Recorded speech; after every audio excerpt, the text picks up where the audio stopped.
It's certainly been something that I know you've been working hard on for quite some time. It's nice to see the introduction of the semantic standard, so looking really forward to hearing about that. So yeah, there's much more to say other than we really appreciate the work that you're doing. And it's amazing stuff that you guys are doing. So thank you very much. Great, thank you, Howard, and thank you for the opportunity to present today. I'm also pleased to have Aidan with me to answer any of the difficult questions about some of the technical aspects of what we'll be presenting. But our presentation today is going to be focused on giving you a bit of a summary of what the SDMX standard is. And we're going to be showing you a couple of examples about how you can construct a data glossary using SDMX. And then we'll show you a bunch of examples from our platform in terms of how you can then automate aspects of data management and reporting and all the workflows that flow from data management. So we're going to show you a bunch of examples in a forecasting context. So just to summarize what we're going to be talking about today, we'll talk about what SDMX is and why it is important. We'll talk about what a data catalog is, and then we'll talk about how we use EconData in our context. Now, we are a bunch of economists that do data science, and so our use cases will be in the application of economic and financial data. But I think there are a bunch of general principles which the broader data management community would find interesting.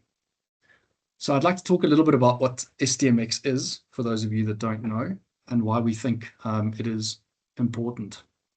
So SDMX, sorry, let me go the other way. So SDMX stands for the Statistical Data and Metadata Exchange format. And it's promoted by a number of multilateral institutions, so particularly national statistical agencies like Eurostat, and agencies that are responsible for sharing data between countries. So the ECB, the Bank of International Settlements, the International Monetary Fund, the World Bank, the Organization for the European Community, Statistics South Africa is migrating there over the long term. And so it's an open source standard that enables one to modernize your data management in a way that is not only compliant with international best practice, but also is an evolving standard, and which means that it enables anything from simple use cases to very advanced data projects because of the way that data is handled.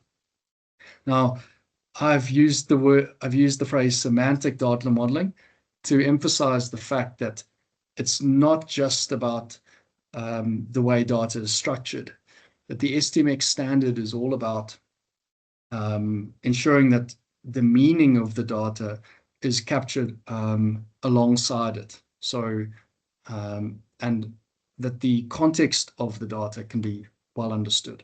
This is really important if you want to have data shared between teams or between institutions. And it means that the way that the data is managed enables you to create data dictionaries or taxonomies. And so it has attractive features in terms of data governance, being able to understand the sensitivity of data, the origin of data, the ownership of data. And so it creates a transparent framework that enables not only auditing of data at scale, but also automation of process flows and the documentation of those, as I'll show you shortly. Are there any questions, Howard, before I move on? Yes, Don, there's Rita. Rita's just put up her hand. So let's start there.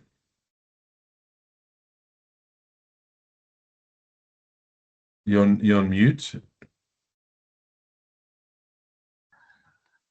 Sorry, that was an accident. Oh, your hand was an accident. Yes. Oh, sorry. Okay. Yeah. So Don, maybe I could ask a question. I wanted to put up the hand.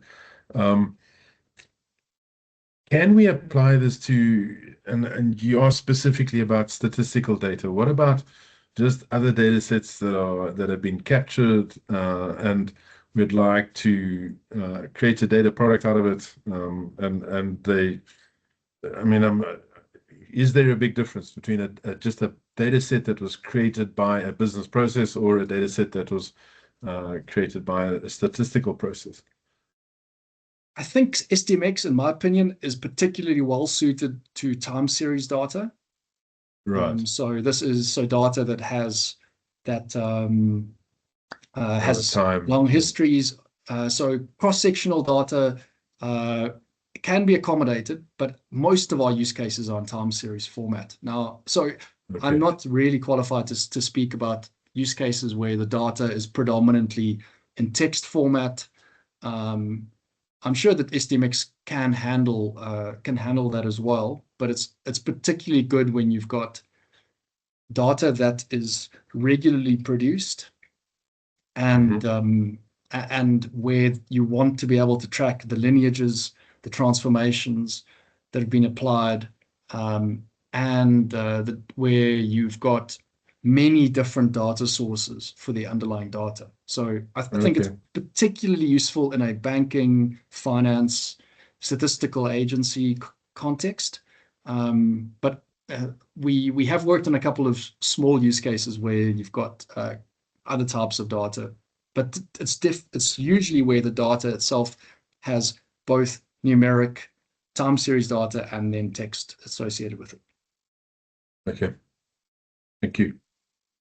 So maybe just to double click on that a bit more. So I think it's particularly important in the context where we work, because economic concepts have specific definitions, and often the same concept could have different definitions, and so it can become important to have the structure of that the data is in communicate the specific definitions that apply, because these might also change over time. So again, in the context of economics, there are different concepts that have individual definitions. So for example, we might have for gross domestic product, so that's the output that's produced by the economy.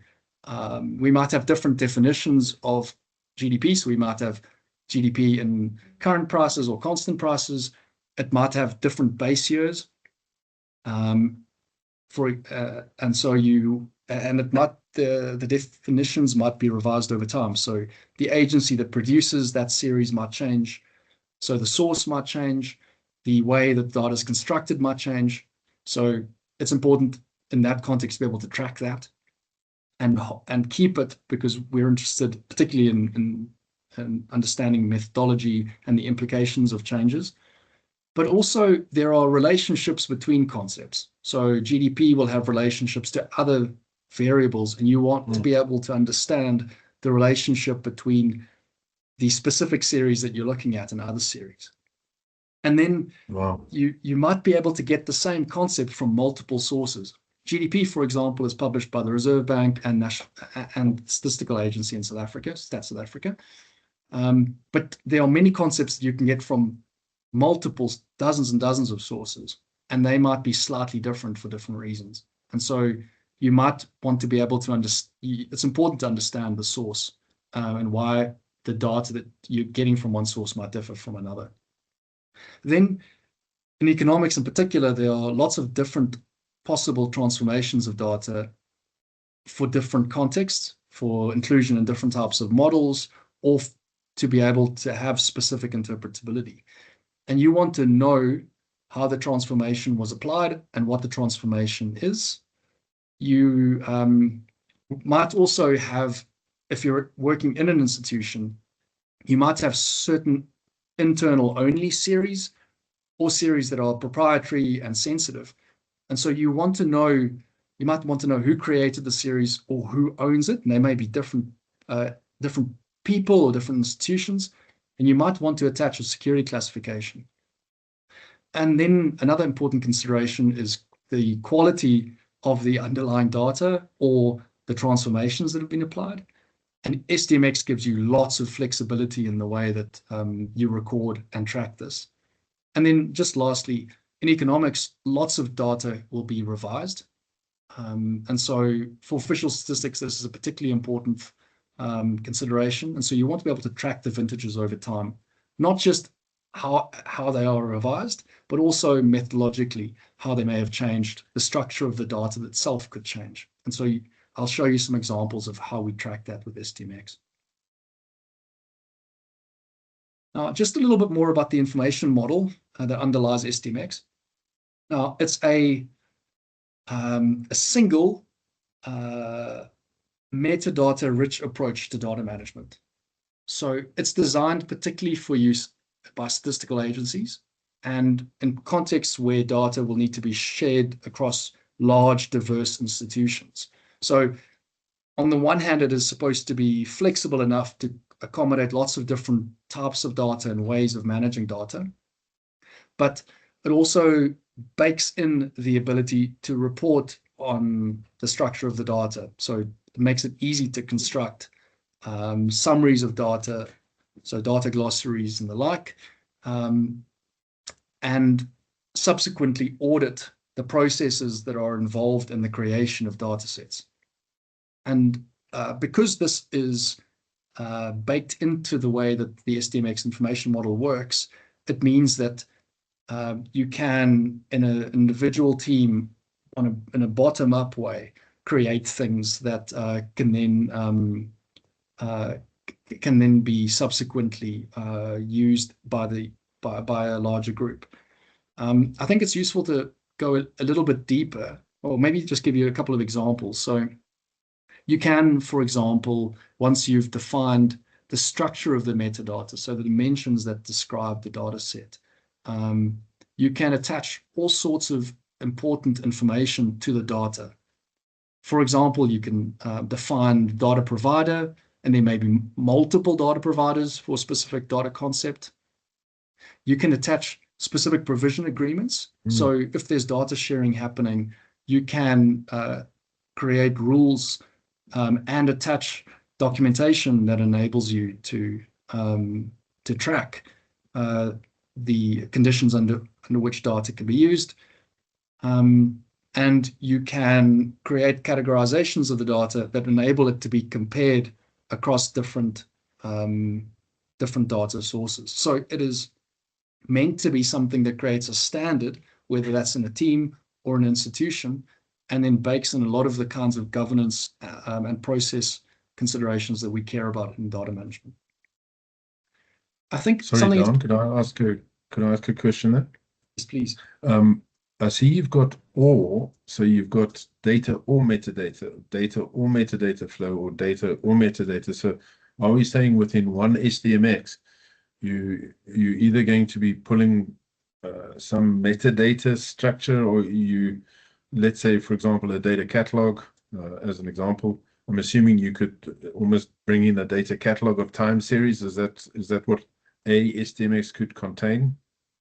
So I thought it was a combination of both. Now you seem to be on the or and not the and or. So you have lots of flexibility in terms of how you define a certain data structure. Maybe for this, it'd be useful to bring Aidan in for an example. Aidan, do you want to give us an example of, when you have a data set to structure, you've got depending on the kinds of things you'd want to use the data for, and the data, you may choose to structure it differently. Do you want to give us an example? I think just to answer Howard's question more directly, I think metadata is in SDMX is defined in a few different ways, but the most sort of concrete way is the dimensions and attributes table which sort of formulates the metadata table consisting of concepts. And I think that which makes up a data structure definition. And I think that data structure can be, originate from different, say, agencies. So that's maybe an example of how a metadata structure can be shared across agencies as distinct from data. Right. So I know Eurostat was employing that DCAT API where they'd be sending information about their data catalogs and their open data platform, where Greece would say these are the time series and the metadata and the structure and the categories. So I'm assuming that they'd be using this as the exchange format. Yeah, I think ideally in the future, agencies will move towards a common set of metadata schemes so that we can transfer data between each other more easily. Okay. Okay, great. Thank you.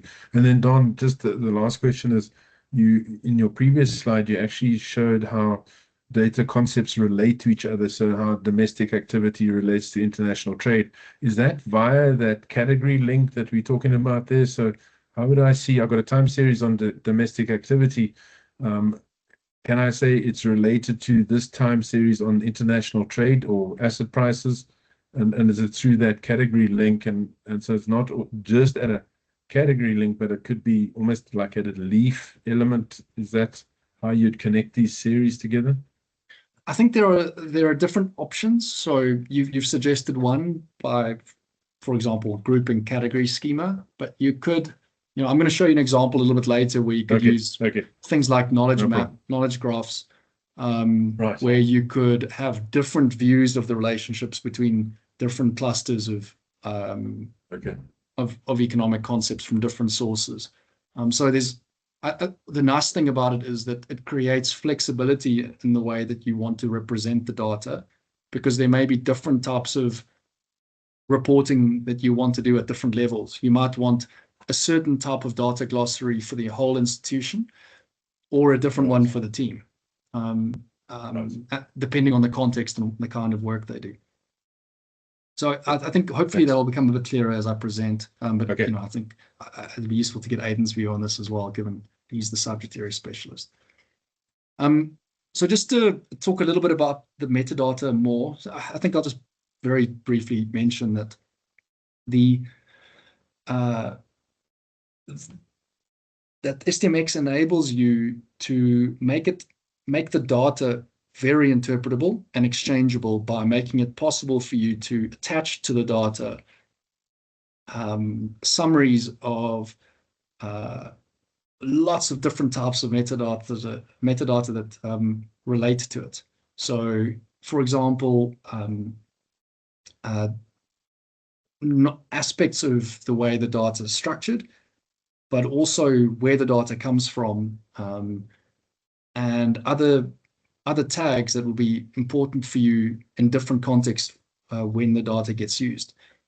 The benefit of doing this is that you bake in the ability, as data is structured, to then create reporting taxonomies or data glossaries from whatever you have. So it creates the ability for teams to work bottom up, and for you as an institution to then have both bottom-up processes and top-down processes. And this is one of the reasons we, as a very small startup, started using the SDMX way of doing things, because we've seen so many times in large institutions, it's very, very difficult to ex post create a data glossary out of divergent data structures or data management systems, or to have a centralized project to be able to do so. We find that with SDMX, the advantage is you're able to begin work on creating a data set or a data management, a cluster of data sets in a data management approach. And then everything you're building automatically modernizes the way that the data is managed and then enables other downstream processes. So the attachment of metadata in SDMX is not only important for data exchange and interpretation of the data, but it's really valuable, as I'll show when we start talking about the creation of data dictionaries or the like. It's also particularly important for automating processes. One of the key concepts in SDMX is the fact that it can facilitate, because it's sufficiently general, it can enable you to disseminate data in lots of different forms. So once data is in SDMX form, you can extract it to simpler data formats. And everything that you've done is machine readable. So machine readability means that you can automate the quality assurance that you're doing on data. You can automate dissemination as well. And the outputs can now go into other systems. So, and lastly, because you have attached metadata to the data, you're able to also apply standards or apply rules for sharing. So you could have role-based sharing depending on the classification of the data and the provision agreements that have been put in place. And you can also automate the processes that allow the release of data. And you can, where necessary, you can put humans in the process, or you can fully automate. So in practice, it becomes very useful for large institutions that need to have very governed processes. And it's also very useful in very lean situations like in our startup kind of environment, where you want just enough control and lots of flexibility. So there is lots and lots of advantages in different contexts for using the SDMX way of work. Just a summary, in case anybody's gotten lost so far. The benefit of SDMX is that not only are you able to very rapidly modernize data management once you have an SDMX way of work in place, in the sense that you can ingest data, and as it's ingested, you're attaching metadata to the data, and you're enabling the automation of the ingestion of the data, because it's always being ingested in a certain format. But you're able to, once it's ingested, you're able to enable data discovery. So people can look at what data is available. You can have rules around what they might be able to access, but they can see what's available if they have the sufficient, if they have clearance to see specific data sets. You can automate processes that do the ingestion, that run from the databases themselves. So the ability for you to automate downstream processes and create APIs that enable you to query the data set or the associated metadata. As I'm going to show you, it creates an ability to not only modernize data management, but modernize the way downstream processes like forecasting or reporting happen. And so it's the interoperability that's also particularly valuable, because it enables users to use whatever tool they want to analyze the data once it's in the data set. And this matters in a data management context, because we don't know what data management tools or add-ins or software will be available in the future. And likewise, on the downstream aspects relating to how we analyze data, you want to enable a user to use whatever tool they want, whether it's Excel or whether it's R or Python, or, you know, for that matter, really any kind of visualization tool. Yeah, so if there are any questions about this, maybe I should pause here. I can't see hands at the moment, or I can move on to talking about what a data catalog is. No, we don't have, but I think William's ready to ask a question. Yeah, sorry, I should have put up my hand. Daan, you may have mentioned it, but I'm not quite sure. How does this SDMX work with large language models? So I would, so I'm going to put my econometrician hat on. Okay. I see LLMs as being something that is very useful downstream once you have data in a machine readable format. So, you could apply LLMs to any data that you have in an SDMX data set.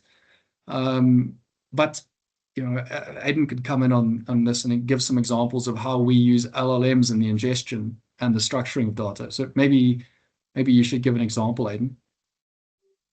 I don't think I'm an expert on how LLMs interact with a data table, but I do believe they do. I did recently ask an LLM, Gemini, to summarize 5,000 economic concepts, the most important ones, and then I sort of used the most important, say, 300 indicators for a project where I wanted to summarize the data more.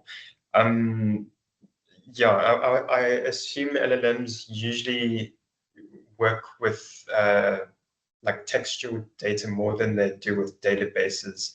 So yeah, I don't have a lot of experience to answer that. Okay, that's So, cool. Thanks. Yeah, I think the most important principle is that once you have data in a modern data structure or data management framework, it enables lots of different use cases. So, whether you want to use an LLM, Daan, I or think whether you wanna- can. Yeah, I think because you've got that nice structured environment, you can always prefix the LLM with a RAG that can understand the agentic. Well, you could have an agent that looks at the metadata plus the time series to be able to compose the story and to work in conjunction with an LLM to allow people to ask questions about, what does this visualization mean, or things like that. So I think you've got a very strong platform to front end that and provide some form of agentic integration with an LLM system. Thanks, Howard. Great. Well said, Howard. Thanks. Okay, so I'll move on to what a data catalog is and why it matters. And I've stolen this slide from Paul, but because I think it is nice to be able to use the DMBOK definition. Now, a data catalog is incredibly important, and lots of institutions end up wanting to create a data catalog after they've seen a proliferation of data management systems. So it ends up often being the last objective in a sequence of things that an institution would like to achieve, and can be incredibly difficult to create when you have a diverse set of data management systems with different data information models. But why a data catalog matters is, as an institution, particularly large institutions, you really want an inventory of the data assets that you have.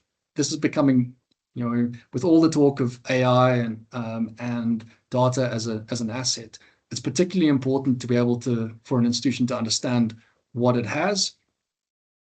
And so metadata is important so that you know what the data means, and you're able to control it and make it discoverable and understandable in the institution, and to be able to create processes that can help you govern the data effectively. So a data catalog is incredibly important.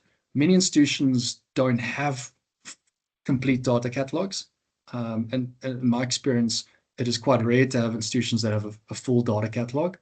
It is often something that's created very late in the process. And I think this is really one of the big advantages of the SDMX way of work, because it enables you to create a data catalog out of the data that you are managing. Now, let me just say a little bit about why a data catalog matters in a bit more detail. As I've said, you want to be able to make data discoverable. So you want people in different teams to be able to go and find the data very quickly and understand what the data means. So understand who created the data, how it was created, and be able to ask questions or have follow-up conversations if anything is unclear. So it's important to know who the owner is of the data, how the data was created, understand how the data has changed as it's changed hands or as time has passed. And for that to be able to be represented in the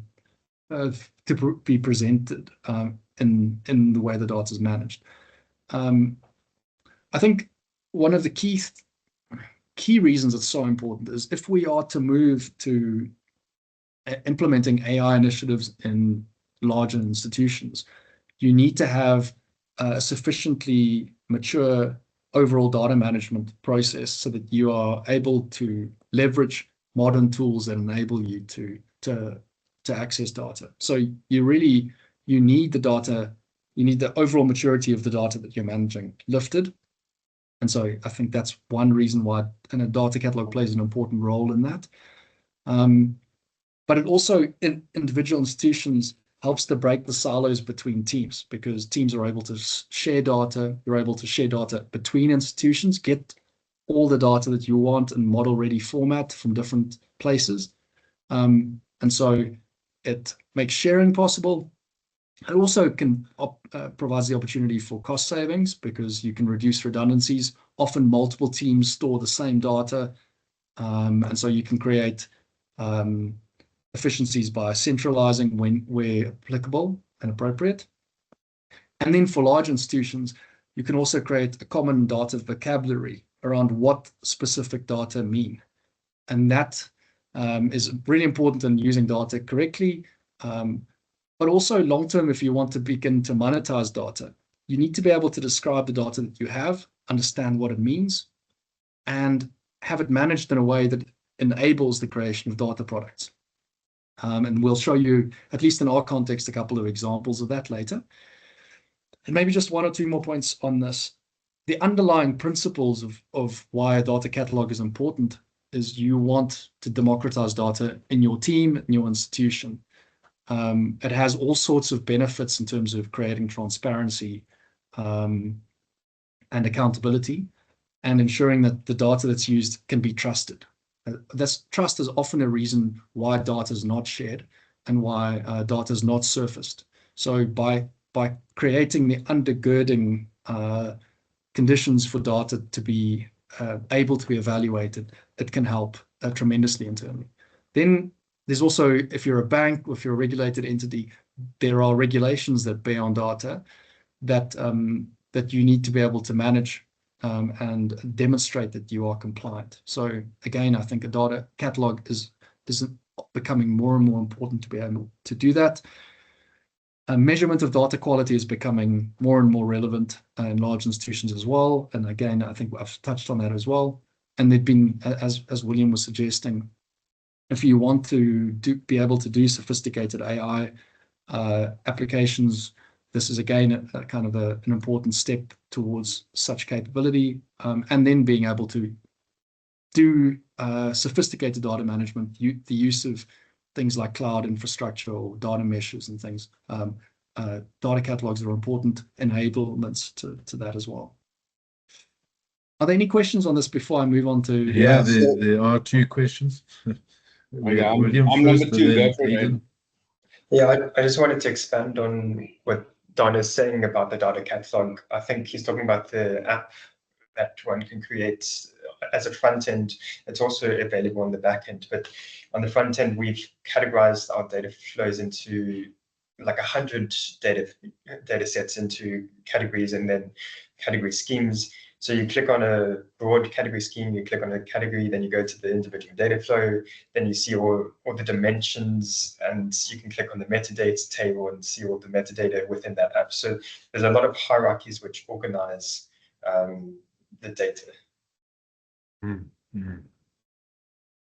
that's And great. so, yeah. I have a question. One of the challenges, Daan, you mentioned around silos, right? People are always the problem when it comes to these things, right? So part of the challenge is, in my silo, I'm expecting the definition, etc., to be different from in your silo. And the reason is I have not quite caught up to your department in terms of introducing a certain concept or product, and therefore I'm still working on old product terminology, and I can't switch across to your new one yet because I'm not there yet, and I'm still getting my particular department up and running. You know, marketing, sales, you know, they run across different time things. Is SDMX going to be able to give us something that can help with that kind of phasing of definitions through those processes? So I can only speak to our use of it, but my take is that it can help you by creating the ability for you to summarize those definitions, the use and the use of the data and the processes that flow from them. You can understand. It gives you a common understanding of where you're at in your department A versus department B. So I think it creates the ability for you to do a mapping between where you are and where you want to go, or understand, there are some, as you suggest, there are some uses for some types of data where you do want different definitions. And so you want maybe the data to be changed in a specific way for the other use. But you want to be able to keep track of that and make it possible for someone to understand what's been done and why. Yeah, exactly. So, one of the things that excites me about what you guys are talking about, right, is that we have been languishing in the instantiation world of data. And we need to get into, I need to introduce this data into my business. What is the campaign that I need to put in place to bring it through systems, to bring it through people, to get it to the processes, to make this thing run smoothly? And yeah, we just kind of get hit by the ball all the time instead of being proactive, right? I've seen this in large institutions myself, that it ultimately becomes this thing where because most institutions are top down in the way that they think about this, you've got to have a centralized IT department that has to fight with all the departments to try and get coordination to work. And that can be very difficult for the reasons you've mentioned. And so what I like about this way of doing things is it's a standard, which is a standard beyond your institution. And, Department A and Department B can mature their data at different speeds. But by going through this process, what they will end up with is something that can at least talk to each other and be compared and understood. So, and I think importantly, accommodate future use cases that we can't anticipate. We don't know what Department 3 wants. Yeah. And once Department A and B have got their data, even at different speeds, into this format, then Department 3's use case can still be accommodated. Yeah, I like it. I've got an answer about the definitions. SDMX certainly handles different definitions at the same time, because every artifact has a version, including a patch, minor and major part of that version. Admittedly, it is a bit confusing when you use multiple versions of the same concept at the same time, but it's definitely possible. Also, on the question of I think you were saying how you can integrate new data into the organization. Yeah, I think the most important part is just teaching the skill across the organization. It's kind of like a skill that needs to be more broadly taught and trained, so that people sort of have this common philosophy about how to use the system. So it comes with probably a higher learning curve than some other alternatives, but I think the underlying philosophy is one that I think is most data managers and data stewards will find universal. So Daan, one of the challenges that I run into a lot is I have one piece of data. I'll give you a real life situation, right? CEO comes in and he says, listen, I'm looking for one churn number. So everybody thinks, well, the CEO knows what he's looking for, so therefore we have to get him. Marketing and sales have a fight for 9 months over the definition because they just simply cannot come to an agreement, right? Reality is marketing's definition is different because it's a different creature, right? Yeah. And sales is different because it's a different creature. The business processes are different. That means that even though I've got one field, which is actually where the failure is, I should have 2 fields, one for each of these different creatures. And so what I find quite exciting about what you're talking about is that it gets to surface this issue for the human to look at and say, oh, actually, these things are different. and then say, okay, fix the database, give me one, and then fix the technical systems and etc. to actually flow this through, and we'll use metadata to maybe capture the fact that these things are different. 100%, you know, and maybe, you know, you want both of those definitions available, and, you know, for the one department to use in their context, and maybe when you present it to the CEO, you present them next to each other. But well, that's exactly what we did. Yeah. What we did is we created a porter's value chain. And we didn't just give him one churn number. We gave him a churn number for sales, for marketing, for service. And he was just absolutely thrilled. Yeah. And because then he could actually understand what was going on. Sometimes you have to help the C-levels to understand, right? And it gets even more complicated when definitions change over time. And what we do in economics, 100%. you know, the definition and the way the data is constructed will change. And you know, what I like about SDMX, and, you know, we can show you an example later. As Aidan said, we keep the versions of the old data. So we can go back, and when methodologies change, we can construct artificial data historically, or we can backdate things. So, you know, particularly in a regulated entity context, often your problem is that maybe the regulator gives you a definition, and they're going to change that definition. Now, you know, how do you report? How do you compare the old data to the new data? Yeah. If you do things this way, you know, the regulated entity can change the definitions all they want. You know, in an ideal world, the regulated entity could even just take the unstructured data from you and create common definitions across the regulated entities. So it really, the things that are enabled by this way of work is pretty phenomenal. And I think it's going to enable regulatory innovation as well. So, yeah, I think that's because an at the important moment, point. like on the annual financial reports, Sorry, right? One of the challenges William. Sorry. Yeah. William, I'm taking you guys down a rabbit hole. Carry on with Daan? your presentation. Yeah. Let's bring that towards the end now. Yeah, I was just going to mention about the annual financial reports, how definitions change based on mergers, acquisitions, and all the rest of it, right? 100%. Sorry. Let's pick it up a bit later. Excellent. So now I'm just going to give you a bunch of examples. So, you know, as I've said, you know, this is our implementation of SDMX. We're a team of the core team that works on this is, you know, really 3 or 4 people. So we're very small, but but I think it's an example that might seem really difficult, but I can assure you that with that it is possible. So I'm going to show you a bunch of examples from our experience and being on this journey, that you can realize these benefits even in a very small company with very little money. So, you know, I think the benefits are just exponentially larger in large institutions, where it is more important to be able to work together, share data across teams, and have all the things that I mentioned here. But in the interest of time, I'm just going to go through it a bit.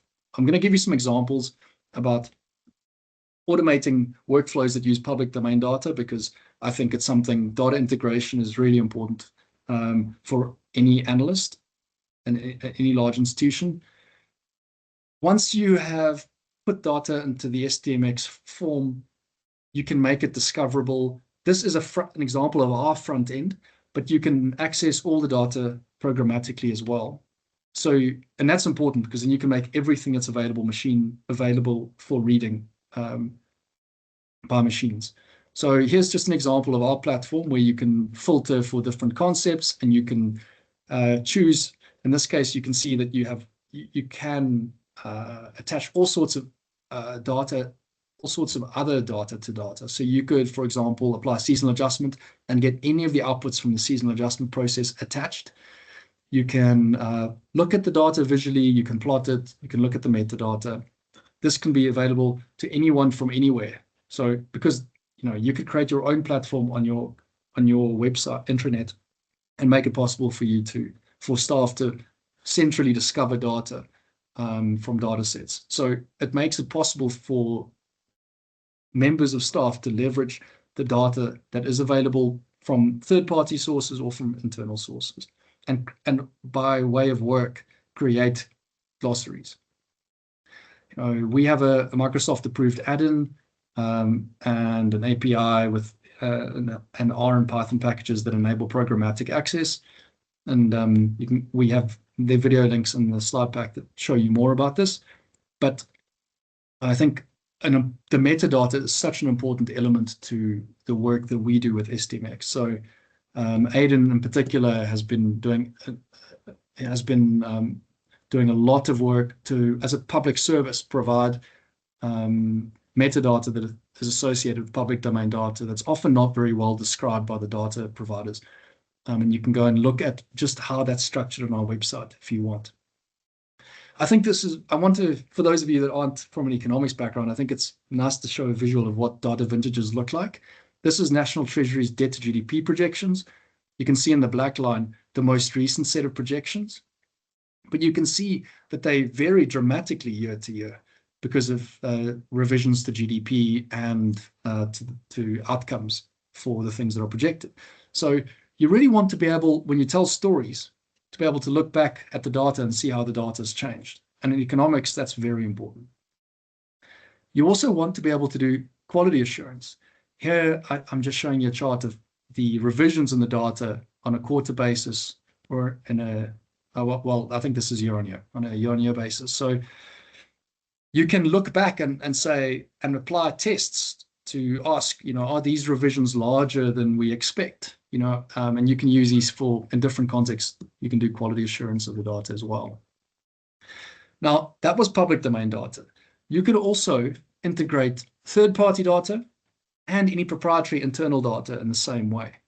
And the benefit is everything you're bringing in is in model-ready format and is in data glossary-ready format.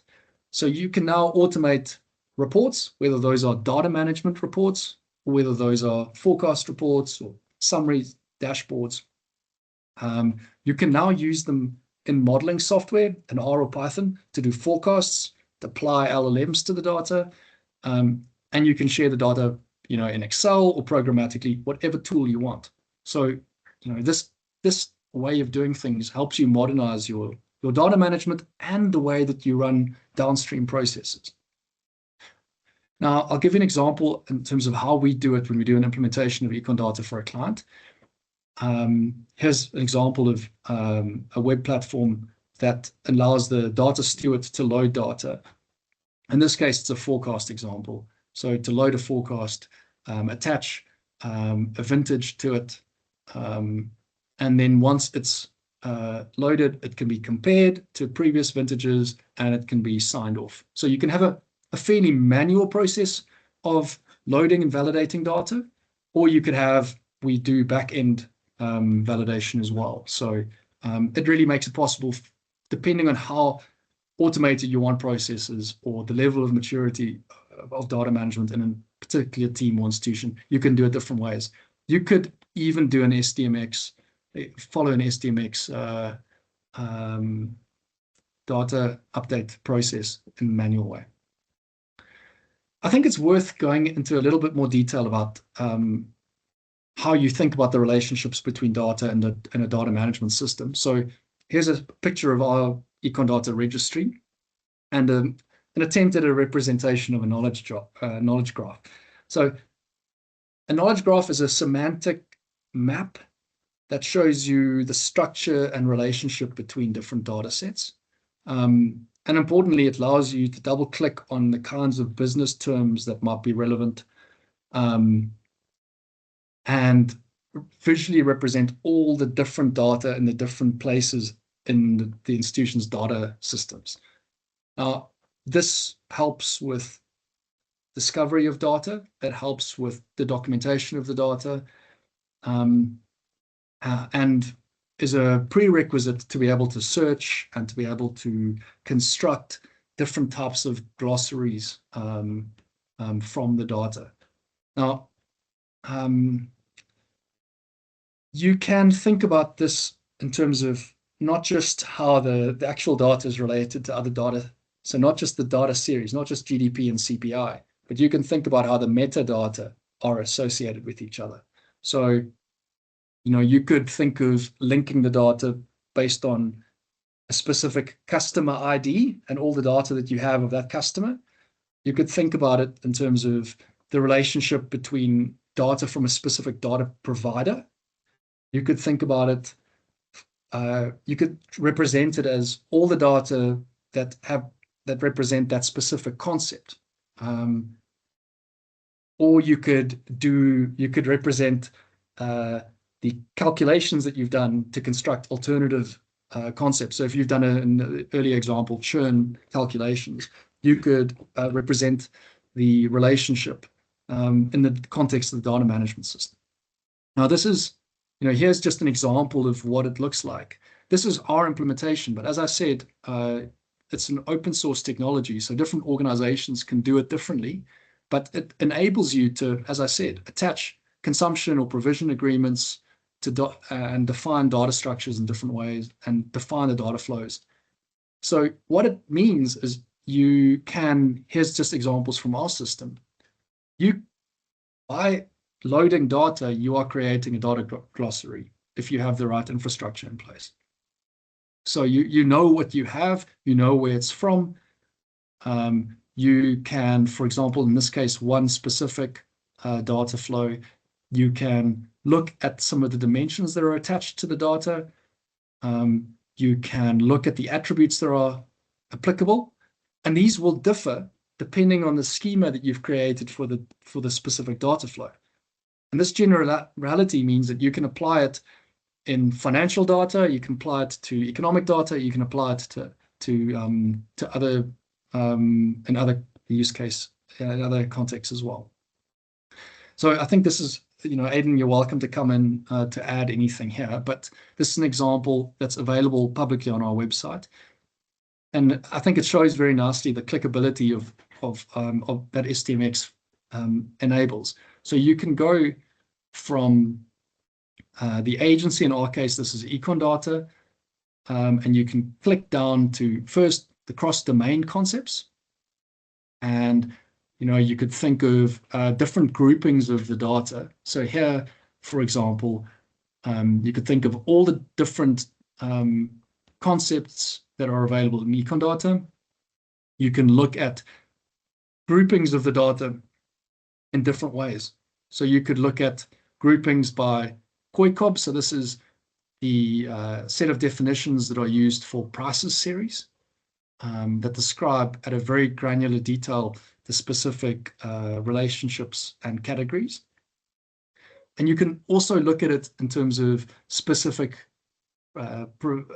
providers. So the Reserve Bank's quarterly bulletin, you can look at the specific high-level breakdown of that data. But then you can go a level down and you can look at concepts that are global to all of the data. And then you can look at concepts that are applicable to the different data structures from different agencies. And these can be are able to be created, but you can also adopt them from the provider. So this, for example, if it's the IMF providing data, the IMF might provide the schema that provides all the definitions that are relevant. You can go down to data flow level and to series level.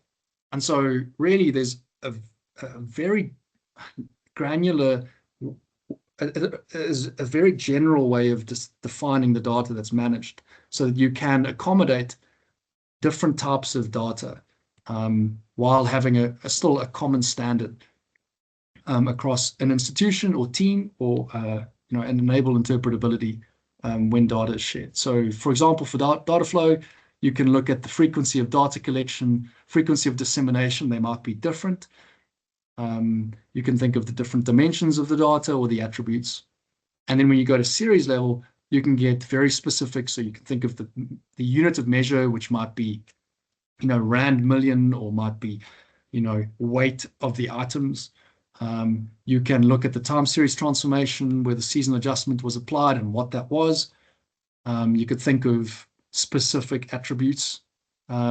Base period is very important in economics. So you can really go you have got lots and lots of choices, and the data manager or person who's involved in creating the schema has a lot of flexibility. And then you can go to observation level, looking at, here are just a bunch of examples that I won't go into in the interest of time. Now, I'd like to just talk a little bit about why this matters from the perspective of an individual analyst. Because if you're an analyst, you don't really care about the way the data is managed. You care about, do you have all the data you want? Can you use it the way that you want?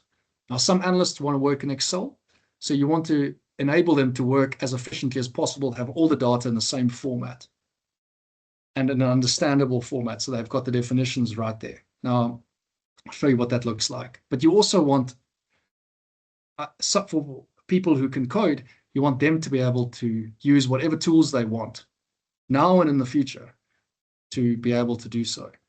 And then I'm going to show you some examples of how you can then, even in a small team context, create really sophisticated solutions now that you can automate processes and leverage open source or proprietary tools to do more sophisticated things. So, if you want to go look at our platform, just a little bit of shameless self-promotion, you can go and look at, we make EconData available for basic data, basic public domain data available for free, and you can go and look at it on the platform.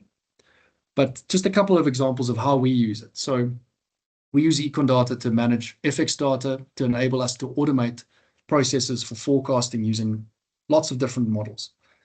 We needed to have EconData available to be able to manage data from different sources in a way that we can use in models. And now you can characterize the uncertainty around forecasts because you can use sophisticated models that help you measure that. You can track your forecast errors, and I'll show you what that looks like in a second. And you can give analysts the choice of use of different models or different tools. Here's just a screenshot of a report that's generated from our CPI forecasts, which again runs automatically, tells us where, tracks our forecast errors, tells us where they come from so that we can learn from them. So now that you have automated processes that run on the forecast side and on the reporting side, the analyst has the ability to very quickly understand, okay, where did the forecast come from? In this case, you can see we had a big transport forecast error, big forecast error on these other components. And you can ask what aspects of the model caused that, or what assumptions did we get wrong? Importantly, in the forecast context, you can compare to official forecasts. So we have SARB, National Treasury, IMF, and World Bank data, and you can compare your forecasts to theirs. So you can track how your forecasts are performing and tell sophisticated stories. As I said, I think I've touched on this, you can track errors over time. And again, this is crucial for how humans add value to automated processes. You want to be able to learn from your errors, incorporate that into the way that you work. I think it's particularly important in a context where there's lots of uncertainty, like when it comes to public finance in South Africa. And when you have all of the data at hand, you can suddenly do very sophisticated analysis. You can ask, in this case, why has there been fiscal slippage? So why has debt increased over time? Was it, which aspects of official public forecasts were incorrect? And you can see year by year which forecasts were incorrect and cumulatively how they contributed to the outcome. You can build dashboards that let you do summaries of forecast errors. So you can very quickly put sophisticated processes in place. And this can be done. This is an example of a Looker dashboard. It's an open source tool, and you can, once you have an API, you can very quickly build these for yourself. And I think this is ultimately why we care about this, is you want to be able to enable the thing that everyone talks about, to realize the value of AI, to have decision-ready analytics. You see this on lots of companies, in lots of company slogans. But what does this actually mean in reality? And I'll show you a couple of examples of how you can do that. So from really simple things like creating the ability to have interactive dashboards, lots of people do them. They're not always valuable, but I think applied in the right context, they can be very useful for answering simple questions and tracking things. So here's an example, just from using public domain data to look at market share and changes over time in an interactive way. And then here's an example of where this is an example in Excel where we use our tools where we make forecasts available in an Excel context. So someone doesn't have to change the way that they work, but they have a drop-down menu, they can choose a model and they can insert values and assess what the implications would be. So in a forecasting context, you know, you can, this is one way an analyst can actually level up their ability by doing more sophisticated things without having to change anything that they do. So I think I'll end there. I've just given you a couple of examples, but I'll just scroll back to the top to help encourage some questions. Thanks, Don. Thank you very much. So before we go to some of William's outstanding questions, are there anybody else have some questions around the work that they've done, the data catalog? I mean, I think this challenges all of us. Maybe if I can ask a couple of people like George, Shannon, any comments from your side? What do you think of what they've done?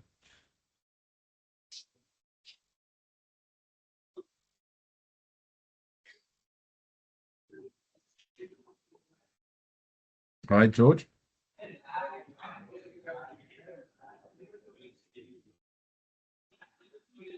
Okay. I'm not sure, George. Not sure if you're getting anything. We can't hear you. Aidan, there's something from your side. Would you like to add anything more? Yeah, I just wanted to add a thought that I think I've often thought of SDMX as only suitable for small data sets, but I think that's because we use JSON as the intermediary between our databases and like the front end.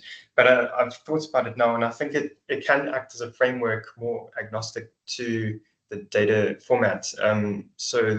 Like organizations typically have a lot of tables in a SQL database, and I think SDMX can be deployed as an organizational framework to organize all of that data. Okay, good. Rotimi, I saw you were typing something there. Anything you'd like to share?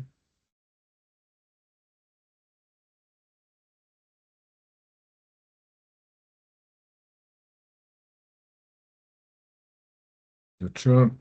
All right. Anybody else? And then I think we're getting to the more intense discussion with William. Any other comments? George, is there any concepts that you'd like to add in the chat? If your mic doesn't work, is there something we can discuss?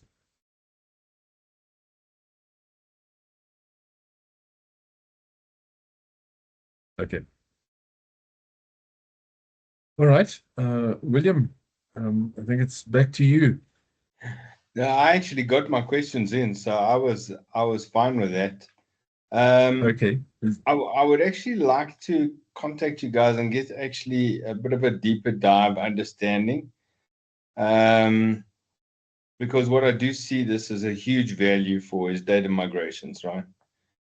And I would also put it forward as something that people should really think about if they're going to do mergers and acquisitions. You know, one of the biggest challenges we have with mergers and acquisition is that most of the decision gets done on the golf course, right? And then they turn around and they say, okay, well, we're going to merge these two companies, and they haven't got a clue what the data is going to cost them to actually try and do that.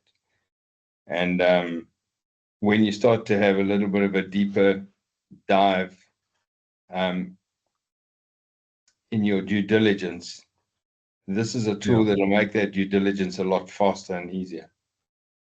Okay, great. So we do have a question, Daan, from George. There was a webinar where you presented EconData. So his question is, how do we get going on this product with guidance? Okay, so George, you can reach out to Daan on info@Codera.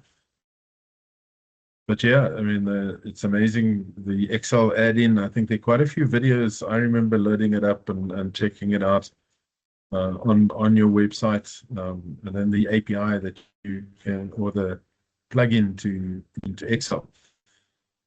But if you want to chat some more, George, please reach out to Daan. That would be great. Rotimi, I see you typing in quite a bit, but I'm not sure if there's something you'd like to add. Just saying, brilliant, fantastic. Yeah, I think they've done a great job.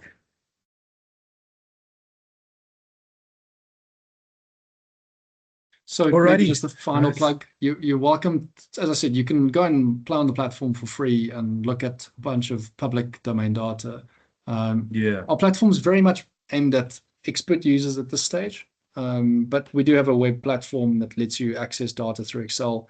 But I think if you are interested, we're happy to do a demo of how we do things. And we set EconData up originally to be a collaborative project to democratize public domain data in South Africa. So, we would be keen to collaborate with others, but also happy if you're an institution that's struggling with modernizing your data management. We're happy to show you how we do things. Don, you mentioned South Africa. Is this something that you would support overseas, or you would actually need to have people who would actually take care of it on those other fronts? So I think it's important to separate the data that you're managing from the approach. So we have predominantly South African data in the data that we manage on the public domain data, but we work with we have private clients when we do implementation of EconData, and then we give them pipelines to public domain data, but their own proprietary data we manage this way as well. So this is a way to level up your data management, and if you do forecast in particular or regulatory reporting, to level that up very quickly, and then to be compliant with the regulator's data management approach and process. But if the UK wanted to use not necessarily your standard data, but the actual platform, would they be able to have one set up in the UK that could be working to do that, or is that something you wouldn't have the appetite for yet? No, it's something that we can discuss. We have foreign clients for whom we do work. I think it just very much depends on the details, but I think again, we do manage lots of international data sets as well. So I'd separate the data pipeline capability that SDMX enables and the actual data management element. Particularly in a proprietary context where you're trying to manage your own data. Okay, perfect. Thanks. excellent. Once again, Daan and Aidan, thank you very much for the efforts, and thank you very much for sharing. I really appreciate it. I hope that the guys appreciate what you put together. I think you've done a great job, and just to keep you going. Takes a bit of time to get this up and running, but yeah, thanks, guys.